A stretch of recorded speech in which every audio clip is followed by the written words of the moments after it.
지금까지 우리가 배웠던 내용은 속죄, 즉 그리스도의 죽음이 과연 무슨 의미를 지니느냐. 근데 여러 가지 이론이 있었고, 이제 우리 입장은 기본적으로 그리스도의 속죄는 죄를 사하기 위하여 형벌을 대신 받으신 것이다. 형벌 대속이 좀 더 성경적이다까지 우리가 배웠죠. 지금부터 볼 내용은 그리스도의 속죄가 누구한테 그 영향이 미치나의 문제예요. 이것을 속죄의 범위라고 부르거든요. 속죄에 대해서 그러니까 모든 사람이 다 그리스도의 속죄의 피의 능력을 받는 것이냐, 이것은 계속되고 있는 논쟁입니다. 엄청난 논쟁이 되고 있고, 이 논쟁을 좀 요약을 해볼게요. 일단 전문적인 용어가 하나 있는데요, 만인 구원설이라는 게 있어요. 무슨 말이냐면 그리스도가 모든 사람을 위하여 죽으셨다는 뜻이에요. 그러니까 그렇게 돼버리면 모든 사람이 다 죄를 사하게 되어지겠죠. 사함받게 되겠죠. 그래서 이것을 무제한 속죄라고 부릅니다. 모든 사람들이 다 구원받는다, 무제한적으로 받는다라는 것이고요. 또 일각에서는 그게 아니다, 그리스도의 속죄는 제한적으로 미친다, 이것을 제한 속죄라고 불러요. 이것을 개별주의라고도 부릅니다. 그러니까 모든 사람이 구원받는 것이 아니라 일부가 받는다, 제한적으로 받는다는 뜻인데요. 근데 이 논쟁의 방식이 다 성경으로 합니다. 즉 무제한 속죄를 외치는 사람들이나 제한 속죄를 외치는 사람들이나 전부 다 성경 가지고 하고 있거든요. 그러니까 성경을 어떻게 해석하느냐가 핵심이에요. 그러면 지금부터는 제가 이 무제한 속죄에 대해서 성경적 용의를 좀 말씀드려 볼게요. 그 다음에 제한 속죄를 보겠습니다. 일단 첫 번째, 이 요한복음 1장 29절, 이 무제한 속죄를 말하는 사람들이 제일 좋아하는 구절인데요. 이튿날 요한이 예수께서 자기에게 나오심을 보고 이르되, 보라, 그리스도는 어떠한 죄를 지고 가냐면 세상 죄를 지고 간다. 그러니까 세상 죄를 지고 가기 때문에 모든 세상이 다 구원받는다는 뜻이에요. 그렇게 해석하고 있는 것이죠. 이것이 옳은지 안 그른지에 대해서 여러분 스스로 판단을 계속 해보십시오. 세상 죄를 지고 가는 하나님의 어린 양이기 때문에 이 세상은 말 그대로 이 세상을 말한다. 이 보십시오. 모든 세상과 모든 인류, 모든 세상 사람들이 전부 다 구원을 받는 이유는 그리스도께서 세상의 죄를 지었기 때문이다라고 하는 거예요. 그 대표적인 또 본문이 요한 1서 2장 2절인데요. 그는 우리 죄를 위한 화목 제물이니 우리만 위할 뿐 아니요 온 세상의 죄를 위하심이라 라는 말이 나와요. 그러니까 그리스도의 속죄는 우리뿐만 아니라 온 세상의 죄를 다 위하기 때문에 모든 사람이 구원받는다라고 해버리는 것이죠. 이것이 옳은지를 한번 생각해 보십시오. 계속해서 세 번째 증거, 또 이 구절에서는 이렇게 말하고 있어요. 모든 사람에게 구원을 주시는 하나님의 은혜라는 말이 나와요. 그러니까 하나님께서는 일부만 구원하는 것이 아니라 모두 다에게 구원을 준다 라고 또 해석하기 시작하는 것이죠. 고린도전서 15장 22절도 마찬가지예요. 아담 안에서 모든 사람이 죽은 것 같이 모든 사람이 삶을 얻느니라 라고 얘기하고 있어요. 근데 무제한 속죄를 주장하는 사람들이 이 구절을 사용하면서 조금 이 구절을 수정시켰어요. 그게 문제인 거죠. 원래 고린도전서 15장 22절은 이게 맞아요. 그 다음 구절이 이게 맞는 것인데, 그리스도 안에서 모든 사람이 죽은 것 같이 그리스도 안에서라는 말이 들어가야 되거든요, 원래는. 근데 무제한 속죄자들은 이걸 빼버리고 해석하죠. 그러니까 원래는 모든 사람이 삶을 얻는다는 건 맞는데 그 모든 사람이 제한적인 것이죠. 그리스도 안에 있는 모든 사람을 말한다는 것이죠. 그러므로 성경은 언제나 모든 사람이라는 얘기를 쓸 때는 그리스도 안이라고 하면서 제한시킨다는 개념이 여기 들어가 있는 것인데, 그러므로 뭐 그것이 어떻게 되었든 우리가 좀 이따 볼 거지만 과연 이 모든 성경 구절들이 진짜로 무제한 속죄를 말하고 있는 것이냐, 즉 그리스도가 죽으신 이유를 모든 사람을 위해서 죽은 것이냐라고 우리가 해석해야 되는 것이 옳은가로 질문을 내려볼 수 있겠지요. 그렇다면 바로 이 지구상에 있는 모든 사람들, 인종 상관없이, 즉 예수를 믿으나 믿지 않으나 말 그대로 모든 사람이 구원을 받는다는 것은 저는 개인적으로 대단히 큰 문제가 벌어진다고 생각하거든요. 직접적으로 가장 큰 문제는 뭐냐면, 이렇게 돼버리면요 지옥이 필요 없습니다. 모든 사람이 구원을 받게 된다면 지옥이 뭐가 필요 있겠어요? 지옥이 텅텅 비어버리죠. 근데 성경은 지옥에 대한 얘기를 계속 하거든요. 그리고 지옥에 갈 사람들에 대한 얘기도 하기 때문에 기본적으로 만민 구원설, 무제한 속죄설은 지옥에 대한 개념과 배치되기 때문에 문제가 되는 거예요. 그것보다 더 큰 문제가 있죠. 루이스 벌코프의 말을 들어볼까요? 이 루이스 벌코프는 미국의 유명한 신학자인데 이렇게 썼어요. 이러한 구절들에 근거하여서 무제한 속죄를 말한다는 것은 부적절하다. 왜냐하면 세상 죄를 지고 간다는 얘기를 모든 인류를 구성하는 모든 개별적인 인들로 이해하면 안 된다는 얘기예요. 그러니까 성경에서 세상을 쓸 때는 모든 사람을 막 지칭하는 것이 아니라 그냥 죄악된 이 세상을 말한다는 얘기예요. 기본적으로. 그러니까 세상 자체가 모든 걸 포함하지 않는다는 뜻이죠. 그러면서 벌코프는 이렇게 말합니다. 아담 안에 있는 사람들, 그것을 그리스도 안에 있는 사람들과 대조시키면서 그리스도 안에 있는 모든 사람들을 구원받는 것이지 그리스도 밖에 있는 모든 사람들도 구원받는다는 것으로 이해해서는 안 된다라고 이해를 하는 것이죠. 그러니까 저는 개인적으로 무제한 속죄론, 만민 구원설은 반성경적이라고 생각해요. 성경과 맞지 않습니다. 첫째, 지옥에 대해서 말할 수가 없어요. 지옥에 텅텅 비워버려요. 두 번째, 성경은 끊임없이 남은 자 사상을 말하고 있어요. 이게 뭐냐면 하나님께서는 언제나 많은 사람들은 구원을 안 하시지만 일부를 남겨요. 그것은 구약에서부터 계속해서 말한 바예요. 남은 자 사상, 이 자체가 성경의 구조이기 때문에 하나님은 모든 사람을 구원하기보다는 일부, 남은 자를 구원하시죠. 성경은 이렇게 말하고 있습니다. 제한 속죄를 말하는 구절들이 너무 많은데 몇 가지 대표적인 구절을 말씀드릴게요. 요한복음 10장 15절. 아버지께서 나를 아시고 내가 아버지를 아는 것 같으니 나는 목숨을 버릴 텐데 누구를 위해서 버리냐면 나는 양을 위하여 목숨을 버리노라. 그러니까 그리스도의 죽음은 염소를 위하여 죽지 않아요. 즉 왼쪽으로 갈 사람들을 향하여 죽지 않고 나는 내 양을 위하여 목숨을 바치러 왔다는 거예요. 이 본문은 명확하게 그리스도께서 모두를 위해 죽은 것이 아니라 자기 양을 위해서 죽었다는 얘기가 여기 들어가 있는 것이죠. 그럼 이 말을 또 다르게 어떻게 해석할 수 있냐면 마태복음에 보면 아들을 낳으리니 이름을 예수라 하라 라고 하면서 이거는 천사가 마리아한테 나타나가지고 하는 말인데 그러면 그 예수는 누구냐? 그가 자기 백성을 그들의 죄에서 구원할 자십니다. 즉 자기 백성을 구원할 자지 모두를 구원하지 않는다는 뜻이죠. 벌써부터 예수라는 말을 나올 때부터 원래 예수라는 뜻이 하나님의 구원이라는 뜻인데 하나님께서 구원하신다는 뜻인데 그 구원할 대상을 자기 백성이라고 말하고 있습니다. 분명히 무제한 속죄를 얘기하는 것은 아니죠. 로마서를 볼까요? 로마서는 더 강렬하게 말하고 있어요. 누가 능히 하나님께서 택하신 자들을 고발하리요. 즉 속죄의 대상은 택함 받은 자들이다 라는 얘기죠. 그 택함은 우리가 배운 것처럼 첫 번째 시간에 우리가 배운 것처럼 하나님의 영원 전 작정, 영원 전에 선택하신 그 선택자들, 그들을 위하여 그리스도께서 오신 거예요. 그리하여 그들을 위하여 오셔서 정죄당하고 고발당하고 죽으실 뿐만 아니라 또 다시 살아나시죠. 우편에 앉으시고 동시에 그 택하신 자, 우리를 위하여 간구하신 자다.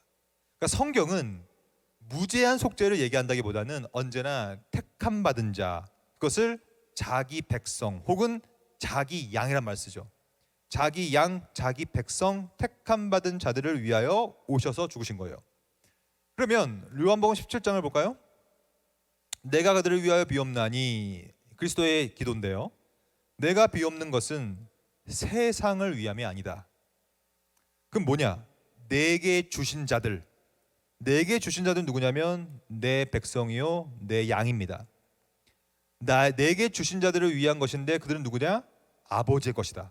즉 아버지께서 선택하신 자들이다. 그러므로 요약하겠습니다. 그리스도가 십자가에 달려 돌아가신 이유는 모든 만유를 다 구원하시기 위해서 돌아가신 것이 아니라 선택하신 자, 자기 백성, 자기 양, 또한 성경은 다양하게 말하고 있는데 목자의 음성을 듣는 양 이런 말도 나와요. 그러한 일부 택함 받은 자들을 위하여 돌아가셨다라고 성경은 말한다는 것이 옳다라고 생각하죠. 근데 이게 왜 그러냐면 성경의 구조가 그래요. 성경이 이렇게 말하죠. 가인과 그의 제물은 받지 않고 아벨의 제사는 받죠. 그러니까 모두의 제물을 받지 않아요. 심지어 로마서 9장에 보면 내가 애굽은 사랑하고 에서는 미워하죠. 이 이유에 대해서는 알 수가 없어요. 왜 그러냐면 이 이유는 영원 전 작전이기 때문에 하나님의 뜻이에요. 뭐라고 할 수가 없는 거예요. 그런즉 나와 있잖아요. 로마서 9장 13절. 그런즉 우리가 무슨 말을 하리요? 하나님께 불의가 있느냐? 하나님은 불의하지 않다. 왜냐? 하나님은 그냥 자기 뜻대로 긍휼히 여길 자는 긍휼히 여기고 불쌍히 여길 자는 불쌍히 여기는 거예요. 그렇지 않으면 안 하시는 것이죠. 그리하여 히브리서에 보면 너 버림바가 되어 회개할 기회를 얻지 못한다는 말도 나오면서 로마서 9장의 대표적인 표현인데요. 들어보셨을 거예요. 토기장의 비유. 생각해 보십시오. 여러분들이 토기장이에요. 그릇을 만들어요. 근데 어떤 그릇은 누가 봐도 이상해. 근데 그릇을 만든 사람은 꽤 괜찮아 보이는 거예요. 그 별로 안 좋아 보이는 그릇을 가장 높은 찻장에 올려놓는 것은 누구 마음입니까? 그릇을 만든 사람 마음이에요. 근데 누가 봐도 너무 잘 만든 거예요. 너무 아름다운 그릇이에요. 근데 망치를 갖고 깨버려요. 그럼 어떤 사람이 아니 이거 왜 깹니까? 그 아름다운 것을. 그러면 뭐라고 해요 그 사람이? 내 맘인데요? 내가 만들었는데요? 그렇게 아닐 겁니까? 이게 뭐예요? 토기장이 그릇을 만드는 자의 절대적 주권이다. 이 모든 내용 결국에는 하나님의 절대 주권을 풀어야 돼요. 왜 하나님은 에서는 미워하고 야곱은 사랑합니까? 왜 누구는 선택하고 누구는 안 합니까? 왜 누구는 제한 속죄하고 누구는 안 합니까? 라고 하는 것은 사실 우리가 뭐라고 할 수가 없어요. 로마서 9장에 보면 그런즉 우리가 무슨 말을 하리요? 하나님께 불의가 있느냐? 없다는 거예요. 그것이 옳기 때문에 하는 것이고 이것을 뭐라고 하냐면 하나님에 대한 묵상, 즉 하나님의 본성에 대한 묵상이라고 불러요. 하나님은 그렇게 하시는 게 옳기 때문에 그렇게 하신다는 믿음이에요. 우리가 뭐라고 할 수 없는 것이죠. 우리가 할 수가 없어요 전혀. 그래서 여기 보면 로마서 9장 20절 이 사람아 네가 누구길래 감히 하나님께 반문하느냐? 지음을 받은 물건이 지은 자에게 어찌 나를 이같이 만들었느냐 말하겠느냐? 토기장이가 진흙 한 덩어리로 하나는 귀 있을 그릇을 하나는 천 있을 그릇을 만들 권한이 없느냐? 그러니까 이 절대 주권이 있다는 얘기죠. 만일 하나님이 그의 진노를 보이시고 그의 능력을 알고자 하여 모든 것을 관용하시고 영광받기를 하여서 풍성함을 알게 하셨다 할지라도 여러분과 제가 무슨 말을 할 것입니까? 이 그릇은 우리니 이것은 하나님께서 다 만드신 바다라고 얘기하면서 이 모든 제한 속죄에 대한 논의는 결국에는 왜 그렇습니까가 아니라 하나님이 이렇게 하셨으면 그게 옳습니다라고 고백할 수밖에 없는 거예요. 이것을 신앙 고백적 논의라고 하죠. 이러한 모든 논의는 우리의 신앙의 고백이에요. 하나님께서 만드셨으니 하나님께서 하셔도 그것이 옳은 것이다 라고 하는 것이죠. 그러면 왜 하나님은 또한 그리스도는 택함 받은 자들을 위해서만 죽었는가? 그거에 대한 여러 가지 논의가 있는데요. 대표적으로 이런 논의가 있어요. 하나님께서 모든 사람들을 구원할 능력이 없기 때문에 그렇게 한 게 아니에요. 그분은 모든 인류를 다 구원할 수 있는 능력이 있었어요. 즉, 이 말은 여기서 나와 있어요. 모두에게 충분한. 이건 전문적인 표현인데요. 많은 신학자들이 이 말을 썼습니다. 그리스도의 속죄는 그 능력은 모두를 구원할 만큼 충분해요. 하지만 그렇게 충분하게 하지 않지요. 오히려 택자에게만 유효하게 미치게 만듭니다. 그 택자라는 것은 결국에는 믿음을 가진 자라는 뜻이에요. 믿음. 그래서 그리스도에 대한 복음은 모두에게 미칩니다. 모두 다 복음을 들어요. 보편적인 제한이죠. 하지만 그 보편적인 제한은 언제나 제한적으로 적용됩니다. 그것은 믿음이 있는 택자들한테 되는 거예요. 그러면 여러분들 가운데 아마 좀 짜증날 거예요. 좀 찝찝할 거예요. 아니 왜 그렇게 하십니까? 그럼 어떤 사람은 태어나기 전에 그냥 결정돼가지고 지옥 가고 어떤 사람은 천국 가고 이게 말이 됩니까? 불공평하지 않습니까? 막 이렇게 하지 않겠습니까? 근데 저는 이 지점에서 우리가 다시 한번 하나님의 절대 주권을 인정하고 고백해야 된다고 생각해요. 왜 그러냐면 토기장을 생각하면 돼요. 그렇게 할 모든 권리는 창조주한테 있는 거예요. 창조주와 피조물의 관계를 우리가 헛갈리거나 전복시키면 안 돼요. 왜 그렇습니까? 라고 할 수 없는 게 그분의 창조주의 됨이시기 때문에 그것이 옳다라고 우리는 이해하는 것이죠. 그러므로 개혁신학에서는 기본적으로 무제한 속죄라보다는 제한 속죄가 성경의 큰 구조화에 더 맞다고 생각하고 제한 속죄를 계속 말하고 있는 것입니다. 그럼 넘어가서 두 가지 남았죠. 우리가 여러분들이 이제 많이 따라오셨는데 이제 두 가지만 우리가 마무리하면 대부분의 내용들, 핵심 내용들을 우리가 배우게 되는 것입니다. 두 번째로는 여섯 번째로는 예수님은 현재 무엇을 하고 계시나요? 그 다음에 그러니까 현재성, 그리스도가 현재 뭐 하고 계시냐, 이걸 우리가 배울 거고요. 두 번째는 앞으로 뭘 하실 것인지, 이것을 재림이라고 하거든요. 그래서 현재의 중보자성과 미래의 재림에 대해서 배우고 마칠 겁니다. 그러면 우리가 아까 비아를 배웠죠. 비아가 네 가지가 있었죠. 여러분 복습해 봅시다. 원래 복습이 제일 중요한데 아마 여러분들은 대부분 까먹었을 거라고 저는 믿습니다. 여러분들은 망각의 동물이기 때문에. 하지만 복습하겠습니다. 사중비아. 첫째, 성육신. 두 번째, 고난. 세 번째, 죽으심. 네 번째, 장사되심. 이게 네 가지 비아라고, 사중비아라고 배웠죠. 여러분들은 굉장히 많이 기억하고 계시네요. 좋습니다. 그러면 이 사중비아에서 끝나면 우리는 예수를 믿으면 안 됩니다. 즉 죽고 무덤에 들어간 예수를 믿을 필요가 없잖아요. 그러니까 우리가 믿는 예수님은 사중비아의 예수님이 아닌 거예요. 우리가 믿는 예수님은 사중비아 이후에 사중으로 승귀하신 예수를 믿는 거예요. 그것이 바로 높아지신 예수를 믿는다는 뜻이거든요. 승귀도 마찬가지입니다. 승귀는 좀 어려운 한자어인데 exaltation이라고 하는 올라가심, 높아지심이라는 뜻이에요. 그리스도의 사중승귀, 첫째는 부활이에요. 이것도 외워두세요. 첫째는 부활이고, 즉 무덤에서 다시 살아나시는 일을 통하여서 올라가시는 거예요. 높아지시는 것이죠. 부활하신 이후에 하늘로 올라가세요. 승천이라고 합니다. 승천하시고 그 다음에 현재 보호자 우편에 앉아 계세요. 현재. 그리고 앞으로 오실 거다. 재림하신다. 그러므로 총 8중 사역 중에 7개는 성취되었고 하나가 남아있어요. 재림이 남아있죠. 그러니까 이 재림이 성취되면 8가지의 모든 일들이 다 성취됩니다. 그러면 오늘은 이 시간부터 이제 부활을 좀 배우겠습니다. 부활에 대해서 너무나 다양한 관점이 있어요. 옛날 관점부터 볼게요. 거짓말 이론이라는 게 있습니다. 이건 뭐냐면 제자들이 그리스도의 시체를 훔쳐갖고 다 도망갔다. 그러니까 예수님이 진짜 부활한 게 아니라 제자들이 몰래 무덤에 들어가서 예수님의 시체를 도둑질해가지고 도망갔다는 뜻이에요. 실제로 마가복음에 보면 이런 말이 나오거든요. 마태복음에 보면 27절 맨 밑에 볼까요? 제자들이 와서 시체를 도둑질하여 가고 백성에게 말하되 그가 죽은 자 가운데서 살아나셨다 하면 후에 소금이 전보다 더 클까 하나이다라고 하면서 그 당시 무덤을 지켰던 군인들이 다 우려했어요. 이거 제자들이 와가지고 이거 시체 훔쳐가는 거 아니야? 훔쳐가면 이거 그리스도가 부활했다고 다들 믿어버리는 거 아니야? 이런 거짓말 이론이 심지어 4세기까지 지속되었어요. 그러니까 그 당시에는 로마 백성들이, 로마 황제가 예수의 부활은 거짓말이야, 그 제자들이 다 훔쳐간 거야, 이렇게 거짓말 이론이 팽배했다는 것이죠. 그러므로 계속해서 이 거짓말 이론과 기독교인들은, 초대교회 사람들은 싸워갔죠. 그것이 아닙니다라고 하면서. 두 번째 이론은 기절 이론이라는 게 있어요. 기절. 이 기절 이론은 뭐냐면 예수가 진짜 죽은 게 아니다. 하도 채찍질에 맞아가지고, 하도 십자가에서 질식당해가지고 목숨이 끊어지지는 않았지만 죽은 것처럼 기절한 것이다. 그러니까 기절해가지고 무덤에 넣었더니 그냥 무덤에 있다가 정신 차리고 나간 것이다.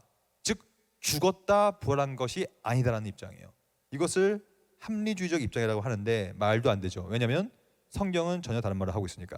성경은 기절했다는 말이 없거든요. 오히려 예수의 영혼이 떠나가시니라, 그의 시체를 무덤에 넣었다는 말이 나오기 때문에 죽었다는 것과 부활했다는 것은 승론적 사실인데, 합리주의자들, 18세기 이후의 합리주의자들이 이런 말을 썼어요. 또 19세기 이후로는 환상 이론을 만들어냈습니다.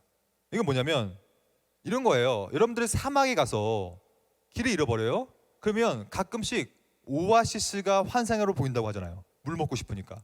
그러니까 간절히 원하면 보이는 거군요. 환상으로. 그렇게 생각하는 거예요. 제자들이 워낙에 예수의 부활을 간절히 고대했기 때문에 예수가 실제로 부활 안 했음에도 불구하고 예수의 부활을 환상으로 봤다는 얘기예요. 그러니까 이것은 실제의 부활이 아니라고 하면서 부활을 반대하고 있죠. 잘 보십시오. 여기까지 보면요, 왜 이렇게 부활을 반대하고 있는가를 봐야 돼요.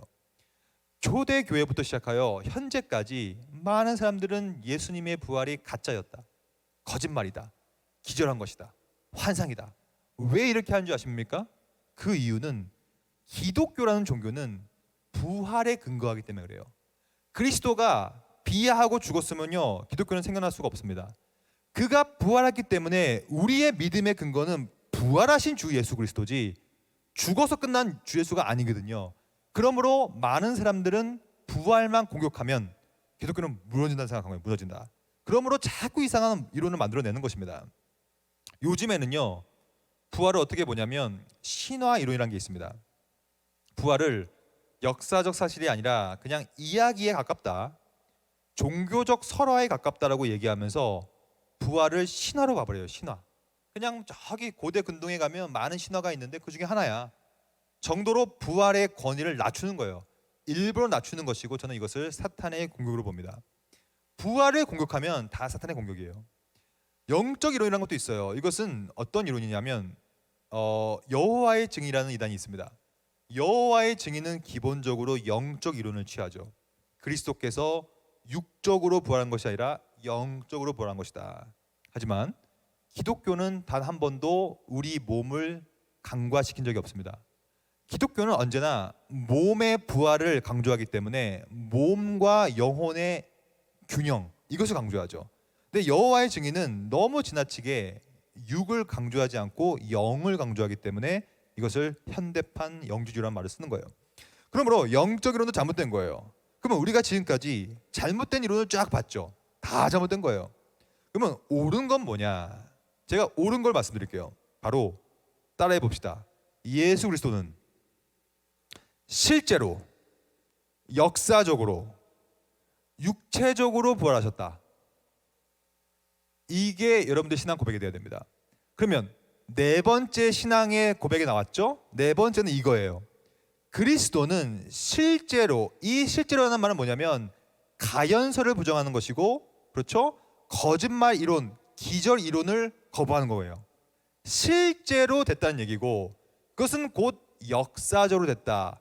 역사적으로 됐다는 말은 뭘 거부하는 거냐면 신화 이론을 거부하는 거예요. 그냥 신화 이야기가 아니라 진짜로 있었다.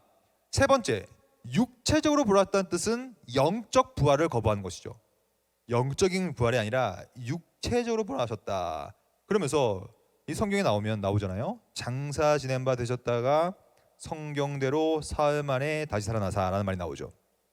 그럼 여기서 실제로 역사적으로 부활했다는 사실은 우리가 알겠는데, 이 육체적으로 부활했다는 뜻이 뭘까를 우리가 좀 볼 필요가 있습니다. 왜냐하면 육체적인 부활이 뭘까에 대해서 잘 사람들이 이해를 못하니까 이걸 좀 설명드려 볼게요. 그리스도는 육체로 부활했다는 얘기는 한마디로 말하면 부활체를 입었다는 뜻이에요. 부활체. 이 부활체는 뭐냐면 그리스도께서 살아생전에는 여러분과 저와 똑같은 인간이었어요. 그러니까 아까 우리가 봤죠. 배도 고프고 피곤하고 줄이고 이런 분이었거든요. 그러니까 똑같은 몸이 있고 눈, 코, 입이 다 있고 손과 발이 다 있었던 분인데 부활하고 나서는 뭔가 달라졌어요. 자 보십시오.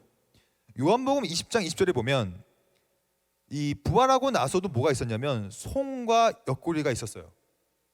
그러니까 예수님의 부활체에는 전혀 다른 몸이 된 게 아니라 기존의 몸은 여전히 갖고 있었던 거예요. 손도 있고 옆구리도 있었어요.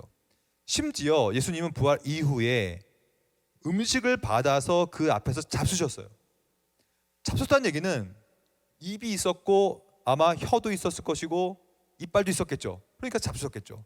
그러니까 예수님의 부활은 영적으로 부활한 게 아니라 육적으로 예전 몸을 갖고 부활하셨는데, 근데 여기서 중요한 것은 근데 또 예전과는 또 다른 몸이에요.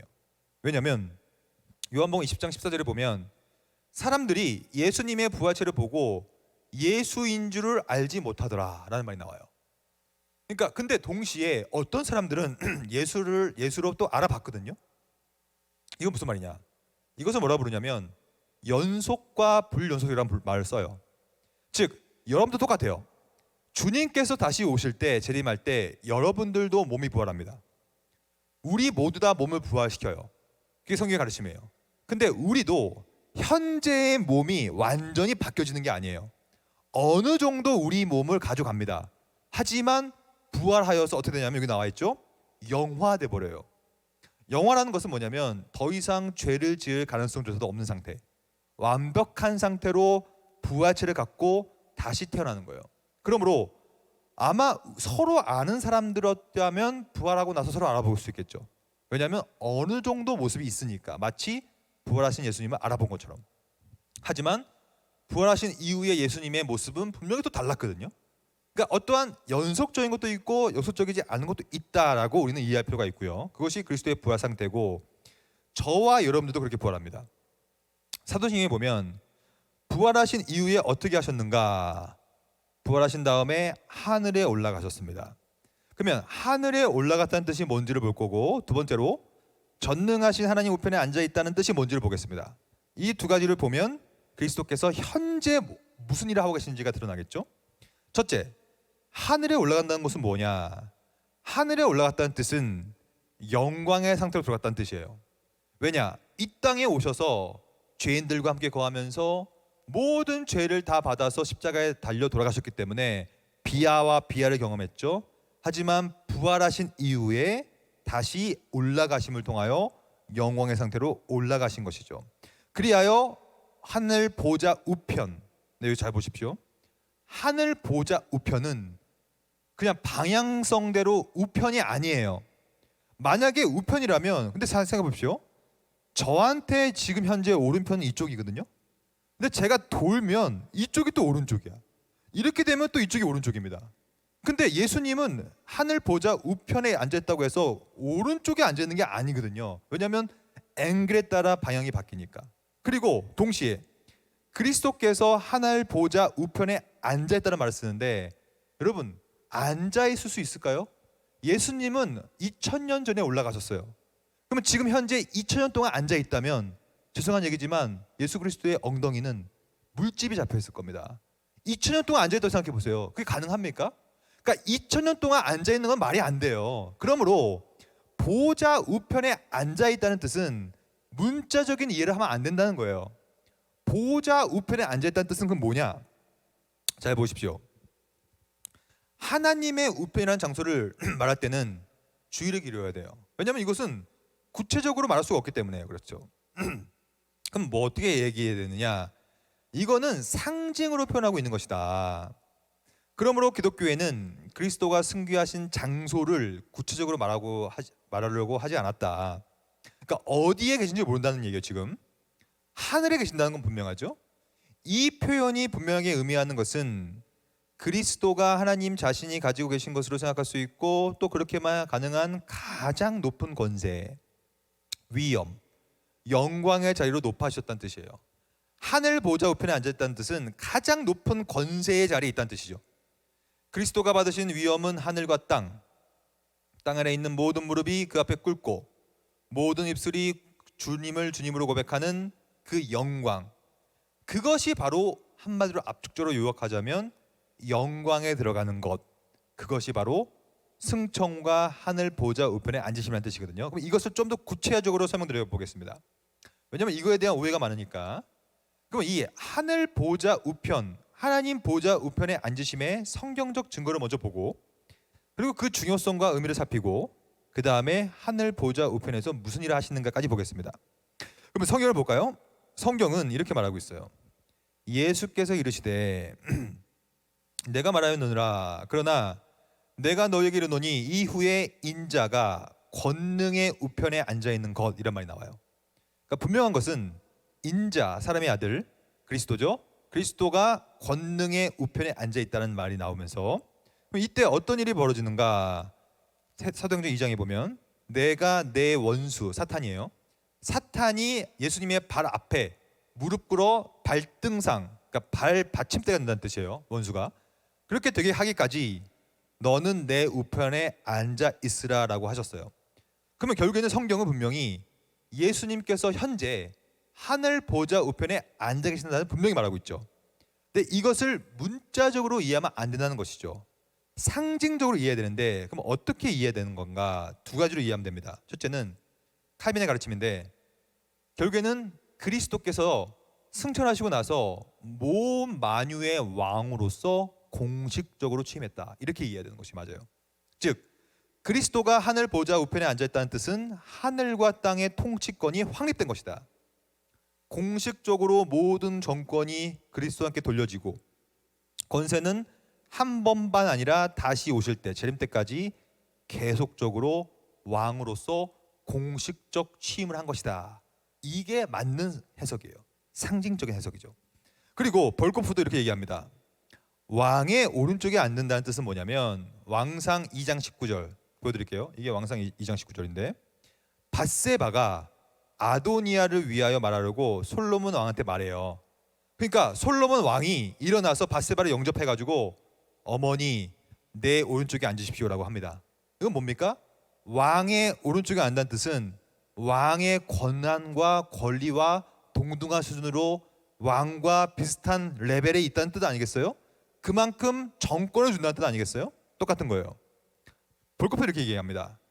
왕상 2장 19절에 의하면 단순히 오른편에 앉는다는 뜻은 영광의 자리뿐만이 아니라 통치권에 참여한다는 것도 뜻하기도 한다.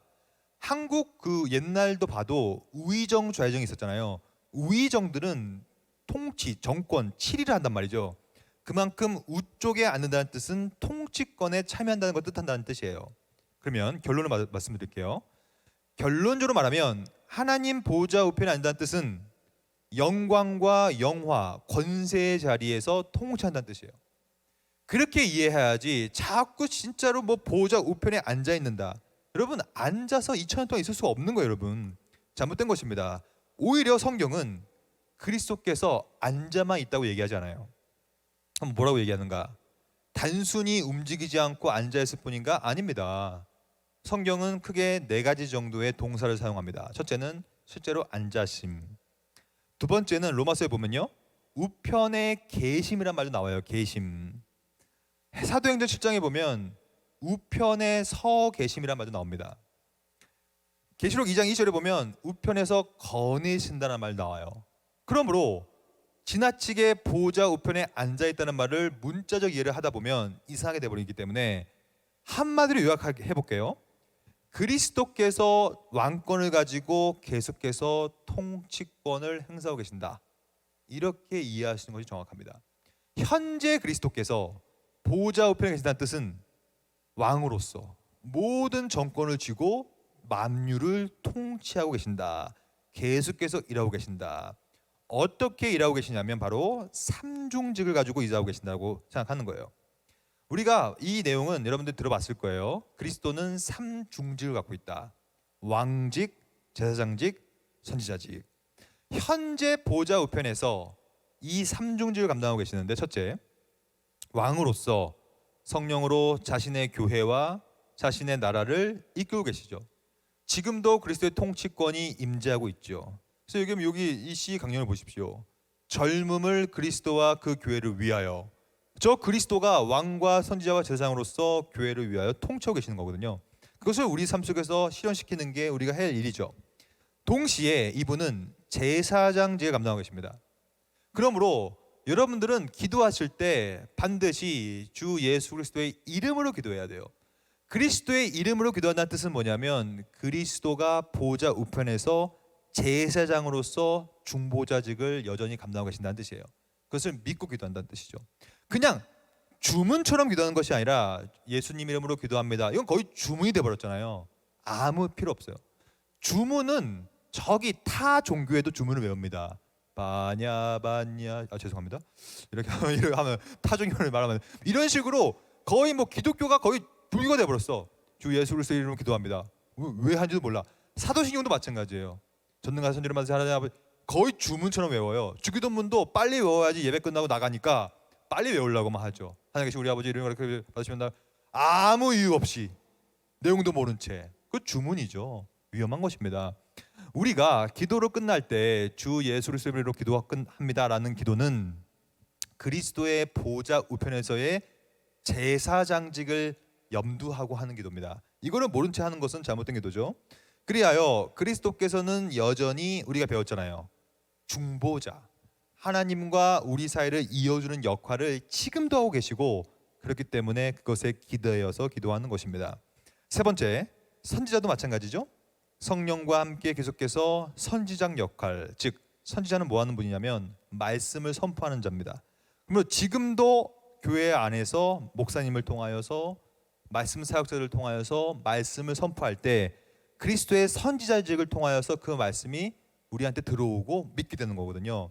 그러므로 그리스도는 한번 잠깐 십자가에서 고통받으시고 지금은 누워서 서 계시고 뭐 앉아서 쉬고 계신 분이 아니라 지금도 열일하신다. 열일, 즉 왕직, 제사장직, 선지자직을 보좌 우편에서 계속 감당하고 계신다라고 현재적 사역을 우리가 이해할 수 있는 것입니다. 그러면 우리가 드디어 여러분 많이 왔어요. 우리가 거기까지 왔습니다. 그리고 제가 되게 만족스러워요. 지금 굉장히 잘 듣고 계세요. 여러분들이 지금 얼마나 잘 듣고 있고 집중하고 계신지 여러분들 모르죠? 저는 압니다. 좀 느낌이 오니까. 그래서 굉장히 지금 잘 듣고 계시고 생각보다 저는 솔직히 우리가 처음에 1번, 2번 정도 할 때 제가 좀 걱정했거든요. 오늘 좀 힘들겠다. 눈빛이 흐릉멍텅하고 있구나 지금. 뭔가 의지가 떨어졌구나라고 생각했는데 이게 좀 여기까지 쫙 와보니까 지금 굉장히 집중하고 있고 이해하고 있다고 저는 생각해요. 마지막 하나 남았으니까 마지막은 딱 이해하시고 오늘 우리가 식사로 가겠습니다. 이 마지막은 뭐냐면 그러면 앞으로 이제 뭐 할 거냐는 얘기예요. 그리스도가 앞으로 남은 것은 이분이 부활하셨고 승천하셨고 현재 보좌 우편에 계시는데 이제 하나 남았는데 이제 재림합니다. 그분의 재림이 이제 우리가 평생 소망해야 될 그거거든요. 이 소망 그 자체거든요. 그러면 재림이 어떻게 이해할 수 있을까? 세 가지로 이해해 보겠습니다. 재림에 대한 용어를 좀 살피고, 두 번째는 어떤 방식으로 재림하는 걸 보고, 세 번째는 왜 재림하시는가까지 보겠습니다. 이걸 보다 보면 이 재림이 얼마나 영광스러운지가 드러날 거예요. 일단 재림은 크게 성경에서는 세 가지 정도의 용어를 씁니다. 첫째는 파루시아란 말이에요. 파루시아라는 것은 예수님이 오시기 전에 많은 징조가 보일 거예요. 징조. 그 징조가 많이 나와 있어요. 성경에. 나라와 나라가 대적할 것입니다. 지금 그러고 있죠. 지금이 그래서 말세인 것입니다. 전쟁이 끊임이 없죠. 다 징조예요. 그리고 부모가 자식을 죽이고 자식이 부모를 죽이고 그런 일들이 벌어지고 있죠. 다 징조입니다. 말세예요. 예전에는요, 누가 누구를 죽이면요 대서특필되었습니다. 누가 누구를 죽이면 계속 뉴스에 나왔어요. 제가 어릴 때만 해도. 요즘은요, 누가 누구를 죽여도 뉴스도 안 나와요. 워낙 많이 죽이니까 그러한 안 좋은 징조들이 지금 가득합니다. 지금 정말로 끝이에요. 말세예요, 말세. 파루시아가 지금 오고 있어요. 그때 어떤 일이 벌어지는가? 정말로 말세가 되면요, 징조들이 더 많이 보일 텐데 요한계시록에 보면요, 첫 번째 대접을 쏟고 두 번째 대접을 쏟고 이런 말이 나오는데 그게 다 파루시아로 말하는 것입니다. 그럴 때 마지막으로 드디어 아포칼립시스, 이게 뭐냐면 예수 그리스도가 나타나심이에요. 하늘에서 이 보좌 우편에 계셨던 분이 육체의 이 부활체를 입고 하늘에서부터 나타나실 거예요. 어떤 방식으로 나타나시는가? 에피파네이아, 즉 영광스럽고 아주 막 찬란한 현현으로 함께 오실 거란 말이죠. 그러므로 재림은 이 세 가지가 삼위일체적으로 삼박자를 이룰 때 벌어질 것입니다. 파루시아와 아포칼립시스와 에피파네이아가 함께 있을 때 어떻게 오실 거냐면 바로 방식, 단순히 영적으로 오시는 것이 아니라 신체적으로 가시적으로 올 것입니다. 이게 뭐냐면 우리가 배운 내용이에요. 아까 이미 그리스도는 부활체를 가지고 올라가셨어요. 그러므로 그 부활체를 가지고 또 내려오실 거예요. 그러므로 부활체를 갖고 올라가셨으니 사도행전 1장 12절에 보면 이르되 갈릴리 사람들아 어찌하여 서서 하늘을 쳐다보냐, 너희 가운데서 하늘로 올라가신 저 예수는 너희가 본 그대로 다시 올 것이다. 즉 부활체를 가지고 그대로 온다는 얘기예요. 그러므로 저기 요한 어디예요? 그 여호와의 증인이 말하는 것처럼 그 영적인 재림을 말하면 안 됩니다. 그건 잘못된 거예요. 분명히 부활체를 가지고 신체적으로 가시적으로 우리가 보이게끔 오실 것입니다. 그럼 이분이 왜 오시는가? 오시는 이유는 딱 한 가지인데요. 심판으로 오십니다. 심판. 근데 이 심판을 우리가 두려워해서는 안 돼요. 여러분들이 예수를 믿는다면 이 심판이야말로 가장 복된 시간이 될 거예요. 루스 볼코프는 이렇게 얘기합니다. 악인에게는 그리스도의 재림이 굉장히 끔찍한 날이 될 것이다. 왜냐하면 이때 실제로 이제 지옥에 가니까. 근데 예수 안에 있는 자에게는 우리가 아까 배웠죠. 속죄의 범위, 그리스도 안에 있는 모든 자, 택함 받은 모든 자들은 이제 그날이 되면 영원한 영광의 축복을 누리는 복된 날이 될 것이다. 그러면 여러분 선택해야 돼요. 여러분들은 양이 되셔서 오른편으로 가실 것입니까? 아니면 염소가 되셔서 왼편으로 가실 것입니까? 이 문제거든요. 제가 오늘 정확히 말씀드릴게요. 저는 오늘 그리스도를 전하고 있어요. 그리스도가 누구신가? 우리의 중보자시다. 위격적 연합 상태로 계신다. 그리고 그분은 신성과 인성의 연합을 위격적으로 하고 계신다. 이런 얘기를 다 말씀드렸어요. 그분은 부활하실 것이다. 하셨을 것이다. 하셨다. 그리고 재림하실 것이다. 이게 여러분들한테 복된 소식이 되어야 합니다. 여러분들이 지금 이 내용을 다 까먹어도 상관없어요. 뭔 상관입니까? 까먹어도. 여러분들 신학생도 아닌데, 이거 뭐 점수 받는 것도 아닌데 다 까먹어도 상관없어요. 하지만 이걸 까먹으면 안 돼요. 그리스도를 믿어야 한다라는 사실. 그리스도를 믿어야 이 재림의 날에 오른편으로 가서 영광스러운 경험을 하게 될 거예요. 그렇지 않으면 끔찍한 날이 될 것입니다. 성경 말합니다. 그 누가 하나님 앞에 서리요. 하나님 앞에 선다는 얘기는 두렵고 떨리는 거예요. 하지만 예수를 믿는다는 뜻은 뭐냐면 예수라는 중보자가 그 어미로우신 하나님 앞에 나와 하나님 사이에 서 계신다는 뜻이에요. 그래서 하나님께서 우리한테 말할 거예요. 야, 너 왔는데 지금 심판 앞에 왔는데 너 이렇게 이 죄도 졌고 저 죄도 졌고 이 죄도 졌고 저 죄도 졌고 너 몇 월 며칠에 이 죄 졌고 몇 월 며칠에 이 죄 졌잖아. 그리고 너 몇 년 전에도 그 죄도 졌고 이 죄도 졌고 이 죄도 다 졌잖아. 낱낱이 다 고발한단 말이에요. 그럴 때 그때 누가 고발하냐면 사탄이 고발합니다. 사탄이 하나님 봐봐요. 쟤는요 죄인이에요. 내 아들이에요. 쟤는 이런 죄를 졌어요. 저런 죄를 졌어요. 다 고발합니다. 그때 누가 나섭니까? 변호사 되시는 그분이 중재자 되시는, 즉 중보자 되시는 그리스도가 나서는 거예요. 그래서 뭐라고 하시냐면 하나님, 제가 이 사람의 중보자입니다. 이 사람은 저를 믿었습니다. 그래서 제가 이 사람 대신에 모든 피를 다 쏟았습니다. 제 상처 보이시죠? 왜냐하면 부활체를 갖고 있으니까. 요거 십자가 사건 제가 다 이 사람 위해서 한 것입니다. 대신 변호해 줍니다. 변호하기 때문에 그리스도가 중보자 되심을 통하여 심판대에서 우리는 왼편으로 가지 않고 오른편으로 가게 되는 것입니다. 이거는 다른 방법이 없어요. 유일한 중보자 그리스도 외에는 다른 방법이 없기 때문에 그 누가 심판대 앞에 서리요? 우리 모두 다 서요. 자 보십시오. 어떤 사람들이 이렇게 생각해요. 그래도 예수를 믿으면 심판대 앞에는 안 서지 않습니까? 아닙니다. 성경은 우리 모두가 악인과 의인과 모든 사람이 다 심판대 앞에 서요. 하지만 심판대 앞에 서는 목적과 이유가 달라요. 자 보십시오. 바벤컨이 이렇게 얘기합니다.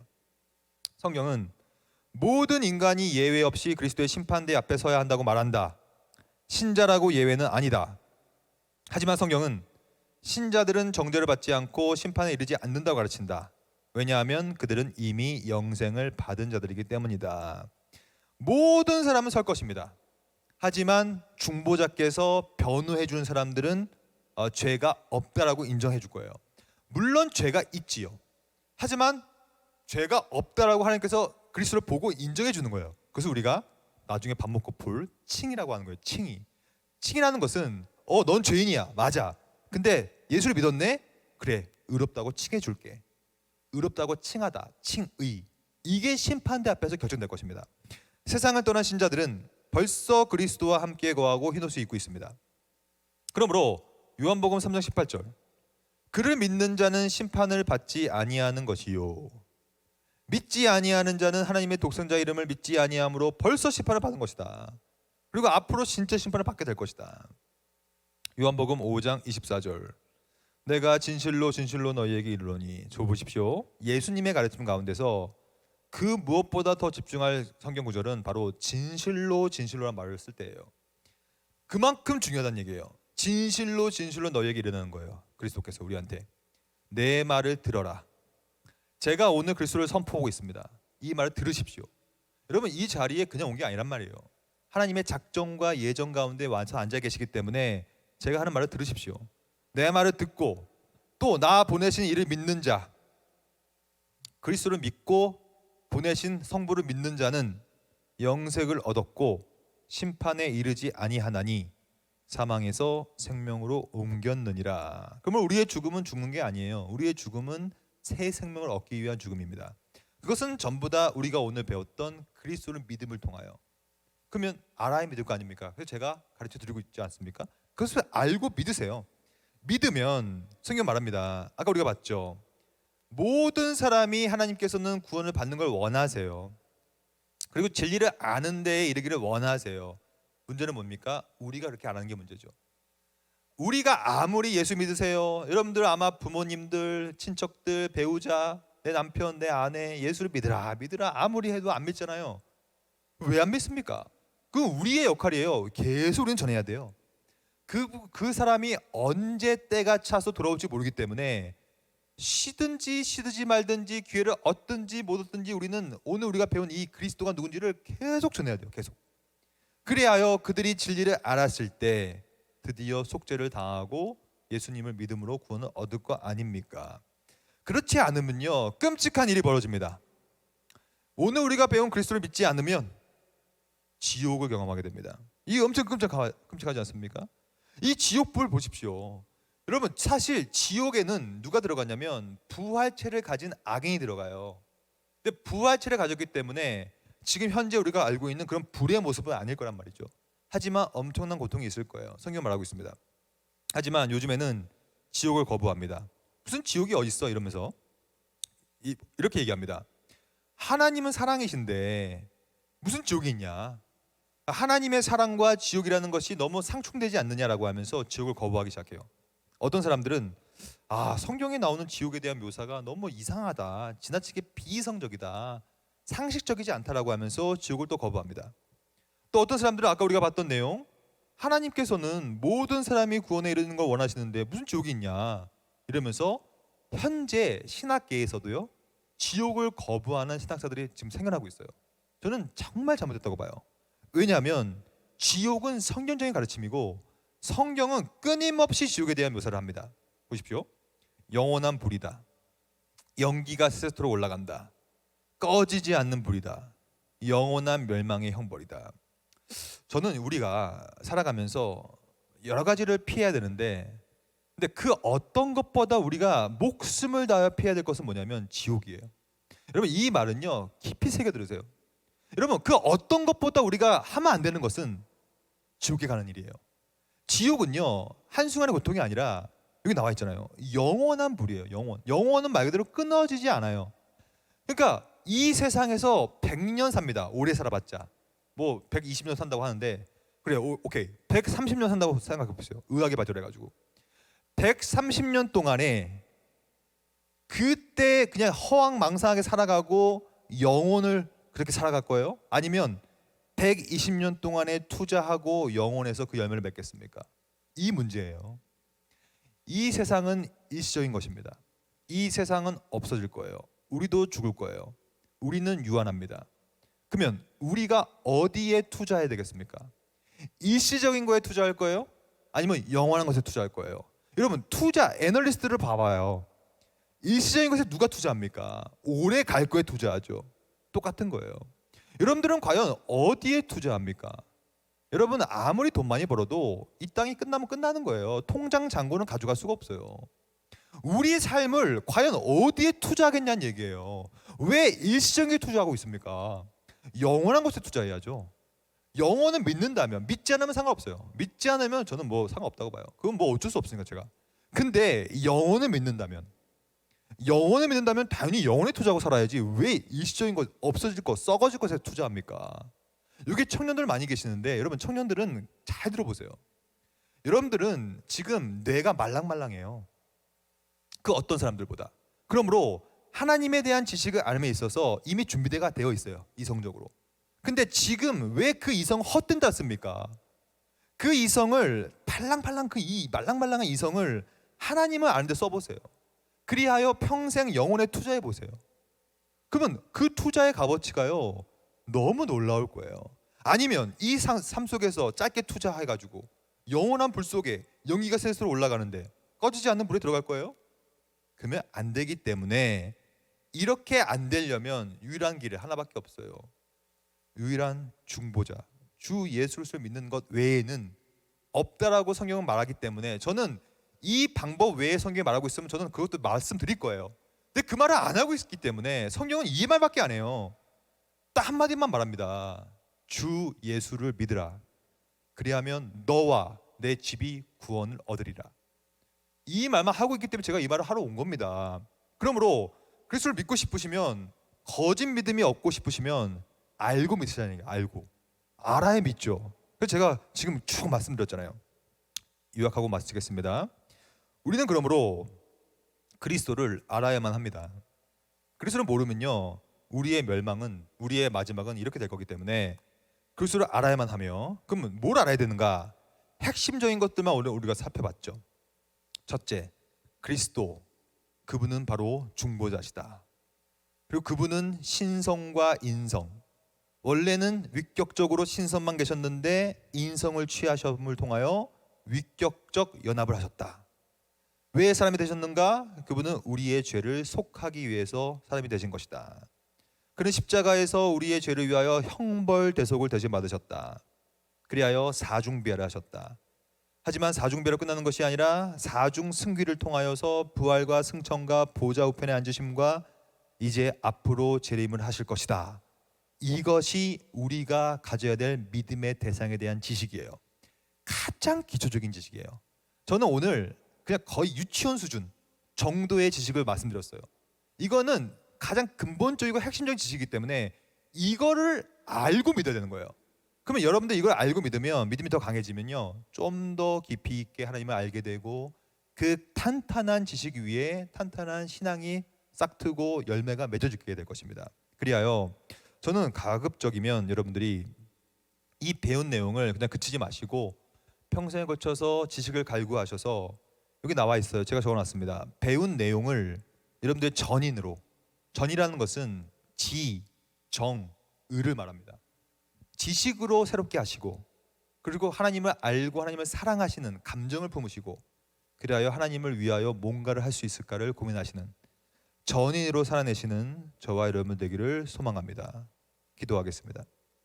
하나님 감사합니다.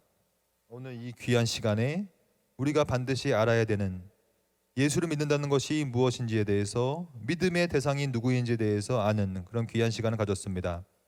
어려운 내용도 있었고 잘 이해가 안 되는 내용도 있었다고 생각합니다. 하지만 성령께서 오셔서 우리의 삶을 보듬어 주셨고 우리 삶을 이끌어 주셔서 우리가 이 내용을 잘 이해할 수 있도록 해주셔서 감사합니다.